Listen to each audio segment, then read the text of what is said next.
Robert Ross, a professor of political science at Boston College in Massachusetts. So it's a pleasure having you in the program.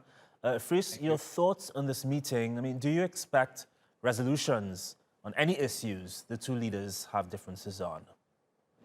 No, I think this is an opportunity to set a new tone, and then we can move forward with more concrete negotiations at the functional level. But I think it would be unrealistic to expect a reset or improve relations on the basis of one meeting between the two leaders of the two countries. This is simply an atmospheric meeting, but that's still important insofar as it can set the tone going forward.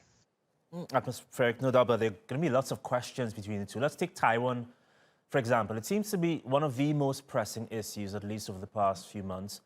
President Xi is likely to talk about the One China policy and that any Chinese military actions around Taiwan were prompted by U.S. actions.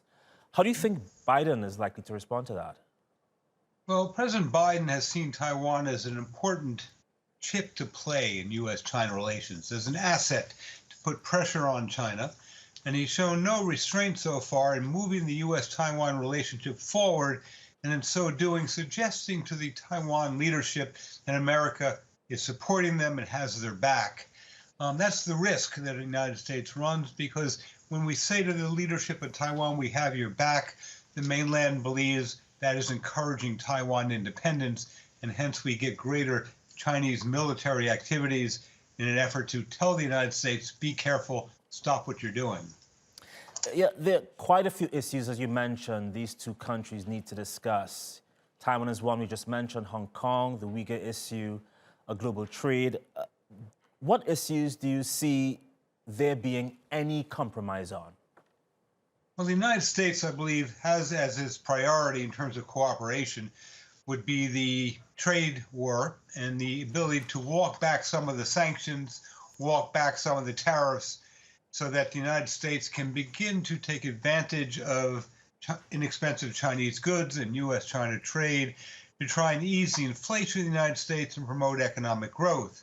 It's a difficult issue for the United States because we have had such a hard line, beginning with Donald Trump, that to go off that line unilaterally would suggest an eager interest for cooperation, something the Biden administration does not want to signal. On the other hand, the Chinese are prepared, it seems, to wait out the Americans, to say, if you want to continue the trade war, we're happy to let you continue it. And so until the United States and China find a middle ground there, it will be very difficult to begin to wind down the trade war. You mentioned those sanctions and a trade war. I mean, relations suffered immensely under the Trump administration.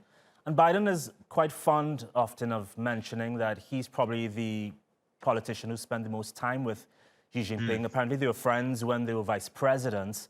Do you think President Biden is going to use that relationship to simmer tensions?